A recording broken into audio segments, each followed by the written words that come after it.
This is it. Now where is it? No, not that. Yes.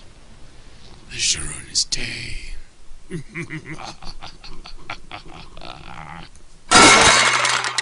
Hey, the room's been changed around.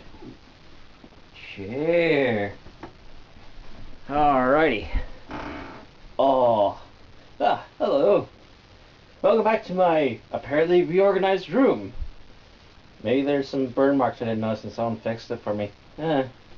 Anyway, thank you for everyone who's been watching my trick-or-treat video as well as my horror movie music video.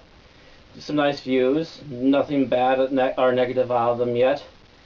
So, however, sadly, it appears not many people really cared to see my review for the Hammer Dracula horror movies. So, until further notice, Frankenstein's getting on hold. But I have other plans. So the game I'm going to review for you is going to be called City of Heroes. There is technically villains and now going rogue, but I'll get to rogue later and possibly villains much later than that, due to the fact that I've only got level 20 at the moment. However, the first thing to show you is really the character creation here. It's rather quite fluent, and in some cases they actually kind of guide you to the things that you should select. The most they usually give you for attacks is like 2 different choices for a startup. The wolf spider here is actually really good at ranged and really spectacular at doing melee. The long and short of it is that it's very fluent. You can change between male and female. You've got different choices in armor, usually. The wolf spider here is not quite as flexible for some odd reason. The widows are far more flexible, a few more options. You can even remove the helmet, which is what I was originally trying to do. And of course, you can change the colors of almost everything. Yeah, and then there's also picking your weapons, how it looks. You can even change colors for your attacks and so on. And there's been some new additions with the recent Going Rogue. One thing that really bugs me to no end is the new help pop-up. It just really bugs me, and for obvious reasons that it takes up a lot of space, keeps flashing right at you, and all this other dang rubbish. So pop help, be gone.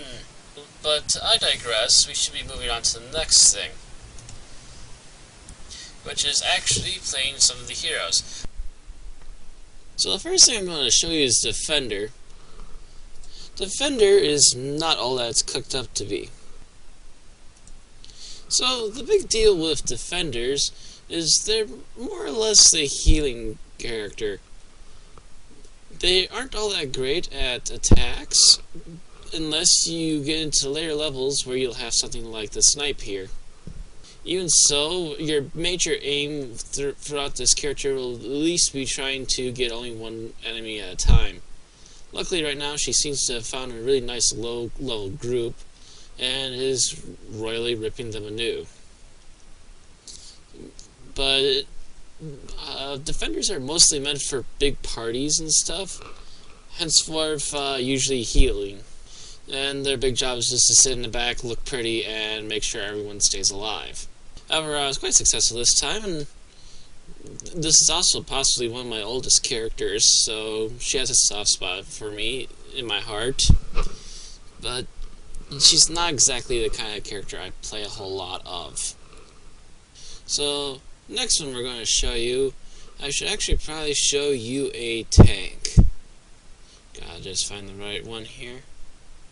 Actually, how about I show you me?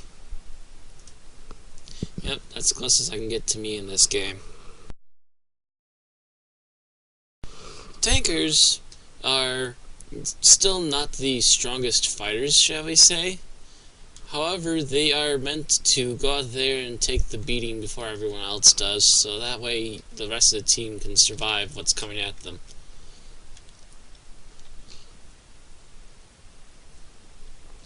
Like I said, he's taken already quite a few decent blows from these guys and hasn't even gotten a scratch.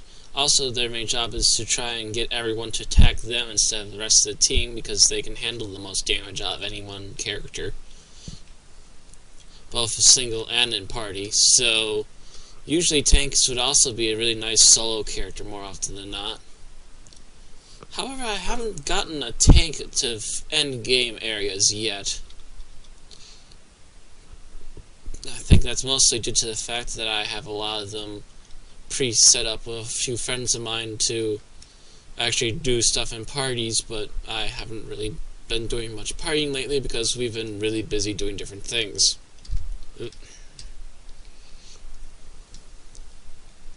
But I digress. It's a really good class, decent for soloing, and it's a definite need for a party.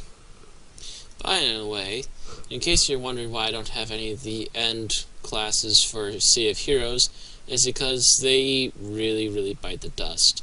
There's just so many complications and problems with them that they're not worth playing.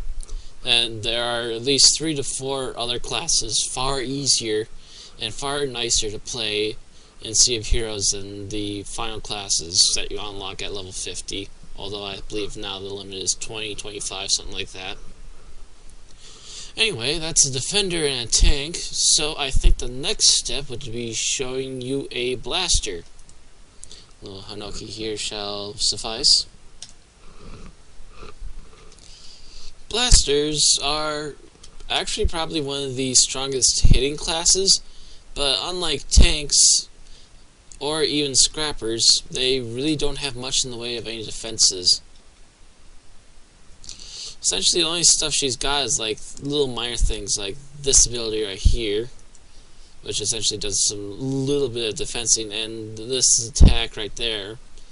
And quite frankly, I'm already pretty much an attack class, so why extra attacks? I don't know.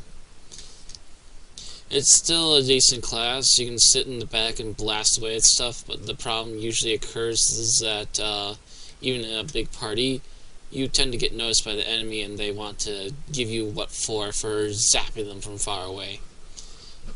All around, not horrible, but it gets difficult at points. You definitely need a party at some areas. And last but not least in our look at characters from the Sea of Heroes will be our Scrapper. I'd like to also add the fact that there is another class called Controller. However, it's just about the same thing as a blaster, only they get specific different kinds of abilities. Mostly like elemental gravity control and things like that. And I think they usually have like a lot of holds and stuff, whereas the blasters get a lot of attacks or defenses, even though the defenses are still really weak. But I digress. Our last character here to check out is another one of my slightly older tunes, named Geekbot, after the mascot at the convention I help at. Geekbot here is actually at level 50. He is at endgame and is currently working on trying to get the money he needs to progress further and become the pinnacle of badassery that he should be. Let's see what a level 50 does to 24s. Boom! Scrappers are essentially tankers, only the roles are reversed. Instead of being the guy who leaps in first and hardly takes any damage, he's the one that leaps in second and does the most damage out of anyone, while the tank holds everyone else, all these enemies back from blasting you away. And your job is essentially help the tank to keep these guys down. And quite frankly, Scrappers can be interchanged quite easily with blasters. It's just mostly a preference of range. But it's usually easier to protect a Scrapper than it is a blaster, because the blaster won't be right up where the Scrapper should be. And just to show off a little bit, Halloween costume! Doesn't that just look lovely? Other than that, there are other things in this game, such as the mystical wonder that is the Pocket D. There are other events that happen throughout the year. There's a Halloween event which allows you to get salvage and items, so you can unlock an extra costume slot.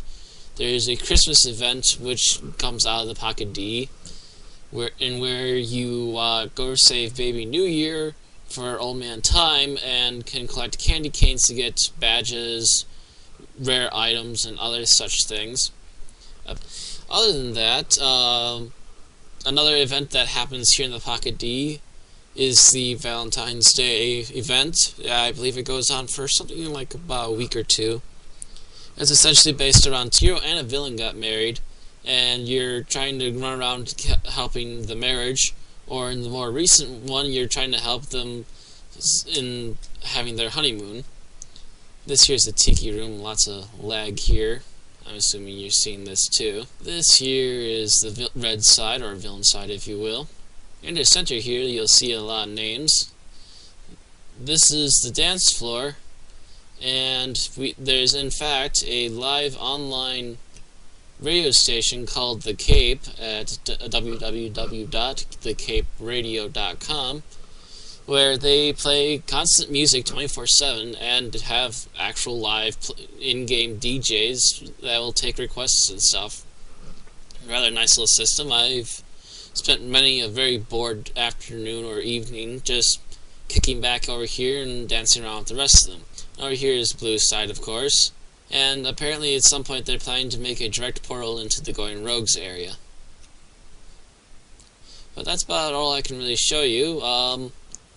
In the fact of stories, there's not much I can really say. I did follow a storyline up to about level 20, helping with find out the background origins of the group Lost and their connections to the Richti, and also helping to find a cure for it.